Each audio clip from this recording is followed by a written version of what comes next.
آپ مولا علی سرکار کا مجھے یہ کال دکھائیں، کیونکہ وہ حضرت عثمان کے بعد تک زندہ رہے ہیں.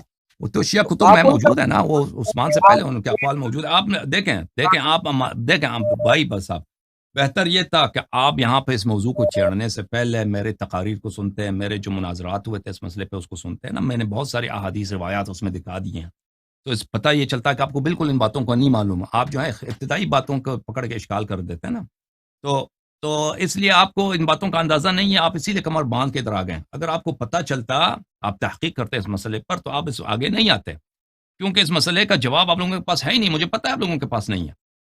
تو بہرحال میں آپ کی خدمت میں عرض کرتا ہوں، یہ ملاحظہ فرمائیے.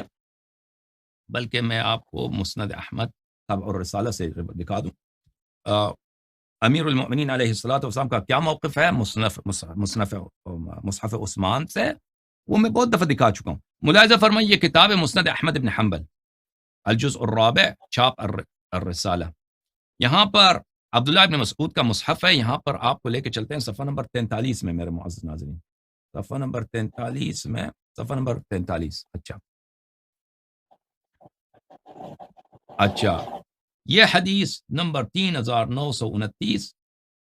بھلے یہاں پر حدیث یہ ہے کہ عبداللہ ابن مسعود سے روایت ہے، من استطاع منکم ان یغل مصحفہ فلیغل. جو شخص اپنے مصحف کو بچا سکتا ہے بچا دے. کب کی بات ہے؟ امر بالمصاحف ان تغیر. اس زمانے کی بات ہے جب عثمان نے حکم دیا تھا کہ مصاحف کو جلا دیا جائے، مصاحف کو جلا دیا جائے. اچھا فإنه من غل شيئا جاء به يوم القيامة. اچھا جو بھی اپنے اس بات کو، اپنے قرآن کو چھپا لیتا ہے، وہ اس کے ساتھ روز قیامت محشور ہوگا. ثم قال، اس نے کہا، قرأت من فم رسول اللہ صلی اللہ علیہ وآلہ 70 سورة فأترك ما أخذت من في رسول اللہ صلی اللہ علیہ وآلہ. میں نے رسول پاک صلی اللہ علیہ وسلم کی زبان اقدس سے 70 صورتیں میں نے سیکھی ہیں. 70 صورتیں میں نے ان کی زبان مبارک سے سیکھی ہیں، ان کے دہن مبارک سے سیکھی ہیں، تو میں اس کو کیسے چھوڑ دوں؟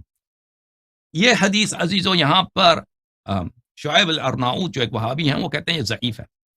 کہتے ہیں کہ اس کو خبیر ابن مالک نے روایت کیا ہے، حالانکہ خبیر ابن مالک ثقہ ہے، ابن حبان نے اس کی توثیق کی ہے، اور بقیہ اس کے رجال سب رجال شیخین ہیں، سب بخاری مسلم کے رجال ہیں.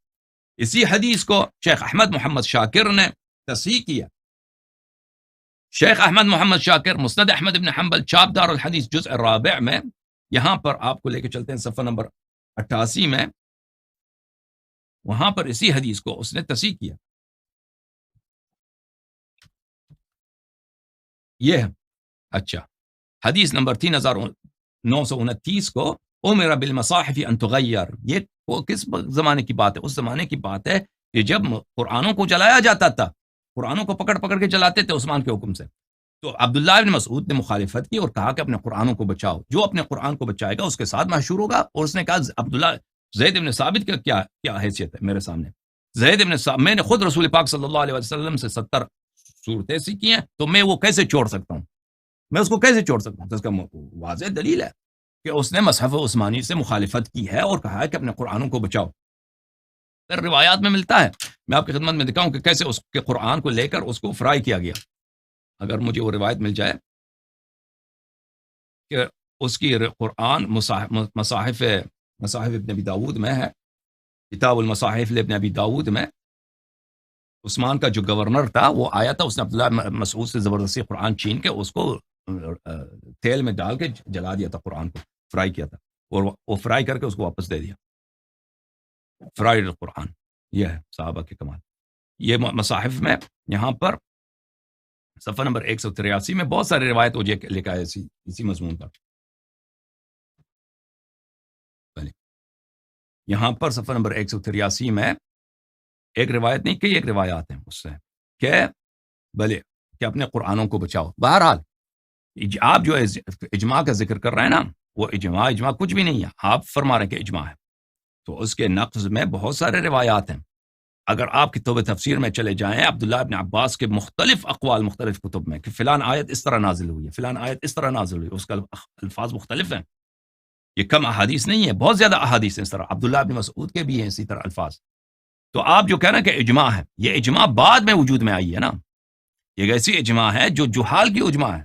کسی دلیل پہ اب مثلا جاہل لوگ بیٹھ کے اجماع کریں کہ نماز واجب نہیں ہے، اس سے تو نماز کی واجبیت ختم تو نہیں ہوتی. اب جو صحابہ آپ خود کہتے ہیں کہ وہ امت کے عالم ہیں، انہوں کے شہادات موجود ہیں اس مسئلے پر اور بہت زیادہ ہیں، تو انہوں نے مصحف عثمانی کی مخالفت کیا ہے. اور یہ ایک دو حدیث نہیں ہے، یہ بہت زیادہ احادیث روایات ہیں، اور تواتر کے حد سے بھی زیادہ ہیں.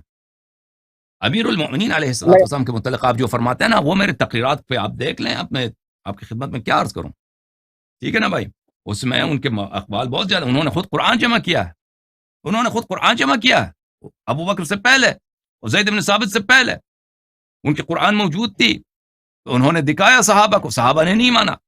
وہ یہ امت کے عالمیہ ہے. یہ جس طرح انہوں نے ثقلین کو، اہل بیت علیہ السلام کو رد کیا، قرآن کو بھی رد کیا، دونوں ثقلین کو رد کیا، تو یہ امت کا عالمیہ ہے.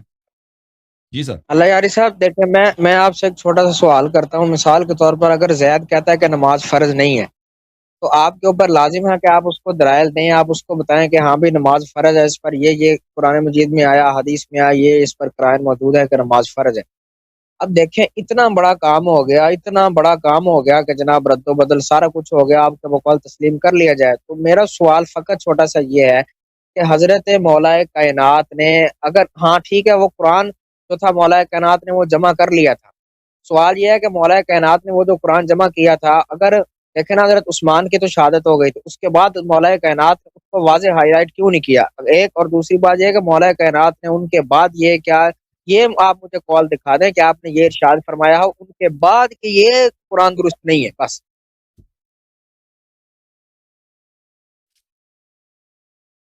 دیکھیں اہل بیت طاہرین علیہم السلام، بس صحابہ سے اور اہل بیت علیہم السلام سے اگر آپ تفسیر در منثور میں چلے جائیں، مختلف آیات کے ذیل میں روایات بہت زیادہ ہیں کہ فلاں آیا اس طرح نازل ہوئی تھی، فلاں اس طرح نازل. یہ صرف شیعوں کی حدیث نہیں ہے، آپ لوگوں کے پاس بھی بہت سارے احادیث ہیں، ٹھیک ہے نا.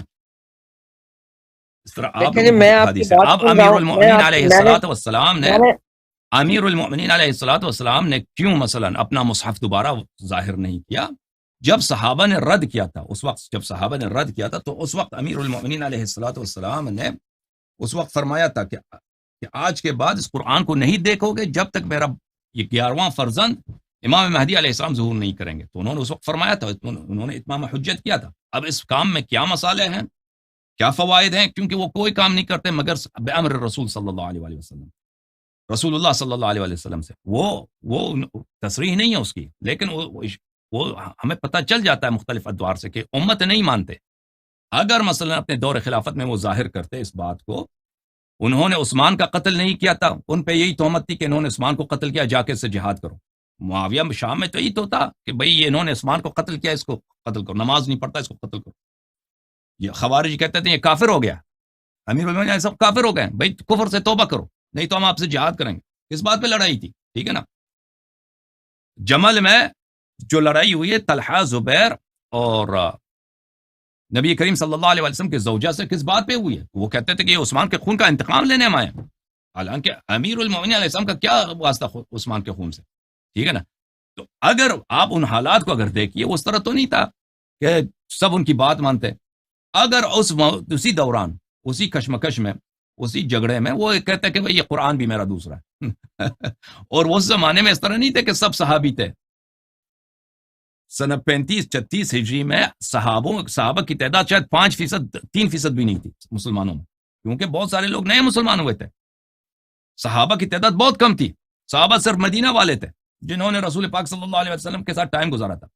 باقیہ جتنے بلاد فتح ہوئے، مصر فتح ہوا، شام فتح ہوا، عراق فتح ہوا، ایران فتح ہوا، یہ لوگ کہاں صحابہ تھے؟